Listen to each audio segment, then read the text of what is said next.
The exhibition's called Voices of 68, and it's part of a project that was put together by Dr. Chris Reynolds from Nottingham Trent University and the Ulster Museum in Belfast.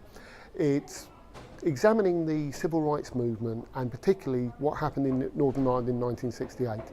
The exhibition raised some very important and interesting questions about what was happening in Northern Ireland in 1968 and whether it marks a missed opportunity for both the politics of Northern Ireland and of course by extension wider British-Irish, Northern Irish relations.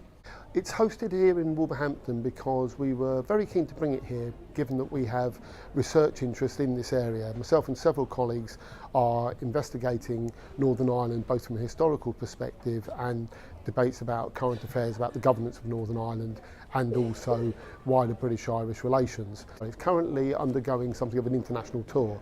It's visiting North America, it's visiting South and Northern Ireland, it's coming to the UK and parts of Europe, but it wasn't coming to the Midlands, so we were very keen that we would bring it here, given that there is a fairly large Irish community in this area and we think this might be of interest to people locally. I'd like it to spark something of a debate about not only what happened in Northern Ireland in a contemporary situation, but in slightly more of a historical perspective. Because there's a tendency to see events in Northern Ireland in recent decades in a rather monochrome fashion. People seem to see it as a conflict simply between the British state and various armed groups that were fighting for often incompatible objectives.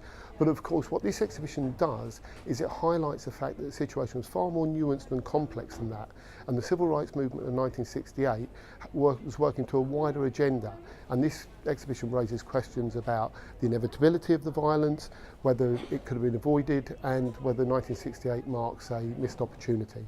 I'm also hoping that it entices people to come into the University of Wolverhampton to see our excellent facilities and to engage with the research that we're doing, because I think it's very important that historical research tries to reach beyond the confines of the academic community and contribute to debates more widely.